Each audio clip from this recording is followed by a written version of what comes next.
Hello everyone, how are you? It has been a very long time since I posted anything on here. I've been extremely busy on my end, but I hope you've been well. I promised that I would post a video highlighting all of the things that I did for the community platform project that I had been working on that I pitched back last year at Miss Asian Chicago's competition. I'm a little overdue, but I promised that I did do the work, so that's what I'm going to be going over today.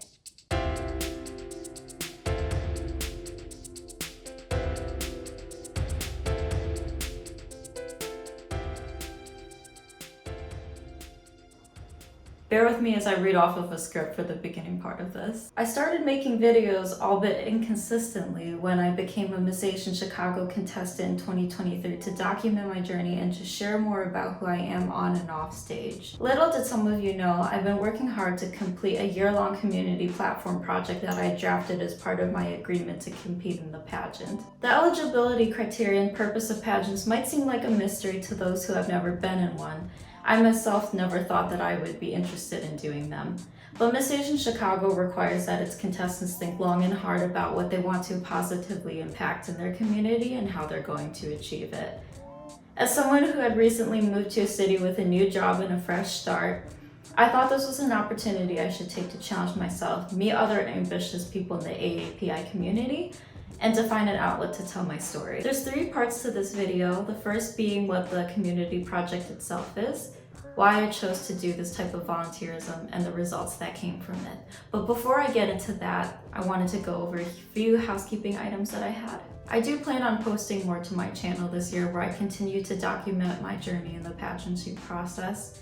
I'll share some styling tips and life lessons that I've learned along the way. And I'm still a fairly small creator, so I'm pretty new to the game and my channel is nowhere near to where it needs to be in order to be monetized. I have a Buy My Coffee that I linked to in the description below in case if you're willing and able to support me. I've also started a contact list for those who wouldn't mind voting for me in future competitions. Some competitions have a People's Choice Awards in which a contestant with the most votes will earn that title, and this comes to no cost to you unless otherwise stated, and it takes less than 5 minutes to complete. If you'd like to support me and help give the AAPI community more visibility and resources, complete the form that's also linked in the description. That's enough of my long self-promoting spiel, and back to the video. So with the overall goal of destigmatizing conversations surrounding mental health in the AAPI community, my platform project supports the Chicagoland community through providing educational resources, space for group discussion, and free and reduced services from licensed therapists.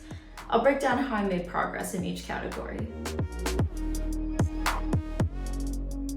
Affecting positive change in mental health advocacy isn't just about telling people to go get a therapist, although understanding different areas of wellness and treatment can help current and prospective patients target their sessions to fit what areas of growth they'd like to focus on the most. I partnered with the National Association of Asian American Professionals, referring to them as NAP from here on out, and serve as a co-chair for the Wellness Committee under their Chicago chapter.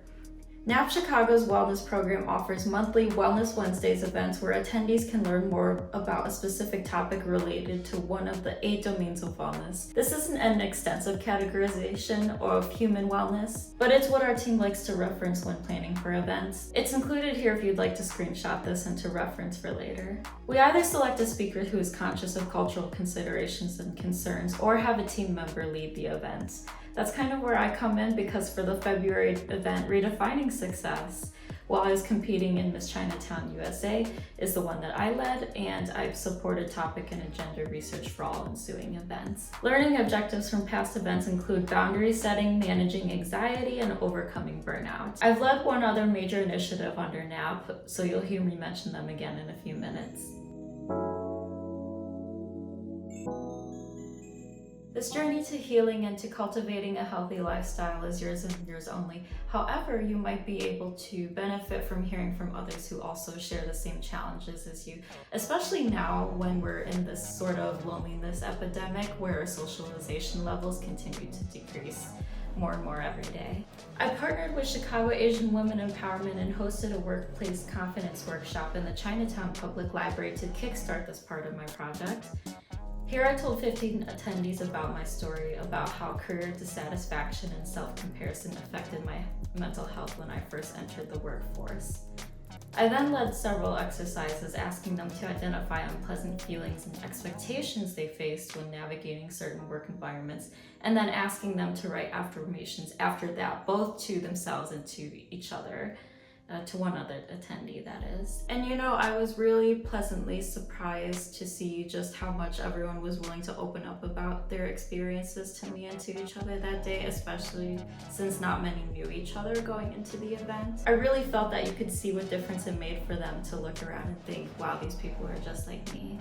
I'm going to round out this section of my project by hosting an interview with two of my peers from the 2023 Miss Asian Chicago cohort.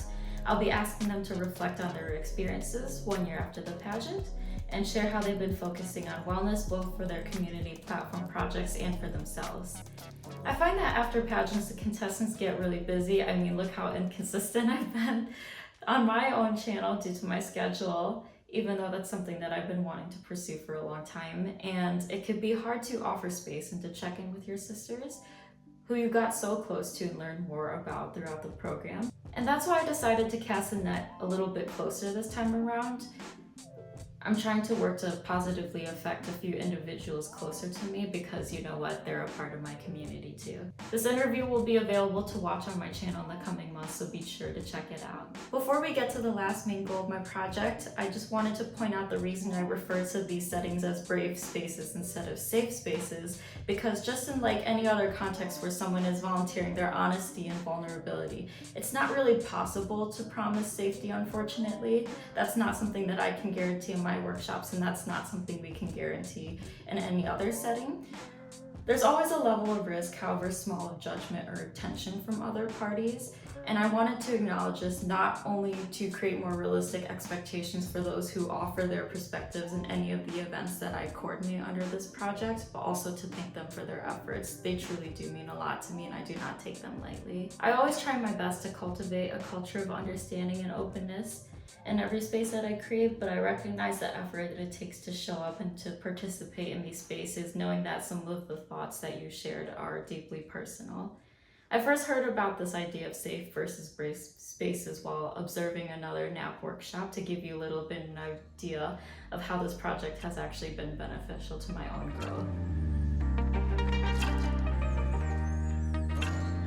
Okay, last but not least, so Asians actually have the lowest rate of participation in mental health services compared to any other demographic group, as well as have the highest dropout rate.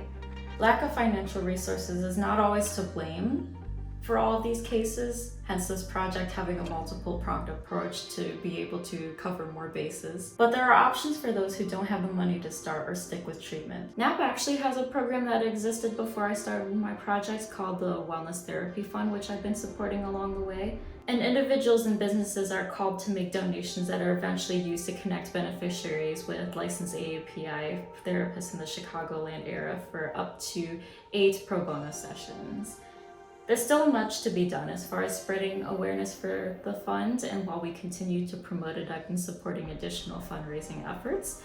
By the end of this past December, I helped launch an online silent auction that offered 30 different goods and services donated by businesses in the Chicagoland area, many of which are actually AAPI owned, so thank you so much for those who have donated.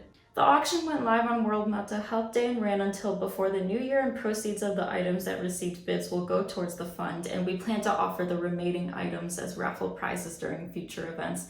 Obviously, the proceeds of that going towards the fund as well. Since starting the project, I've contributed approximately 5 hours a week of a total of over 250 hours of volunteer work over the year, and I've led/supported 15 wellness targeted workshops.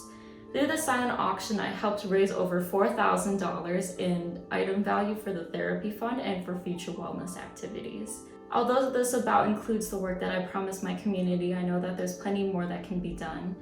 I continue to build on what I've done and to look into other service opportunities that I can be a part of, and I appreciate anyone who watched this through to the end. I know this type of video is not your usual popcorn gratification that you see on YouTube, but it matters, and it matters to me, and I hope it inspires you to take charge of your own wellness. If you'd like to become involved in any of the organizations I mentioned, I've linked them below for you to check out and to potentially get started. Thank you, until next time.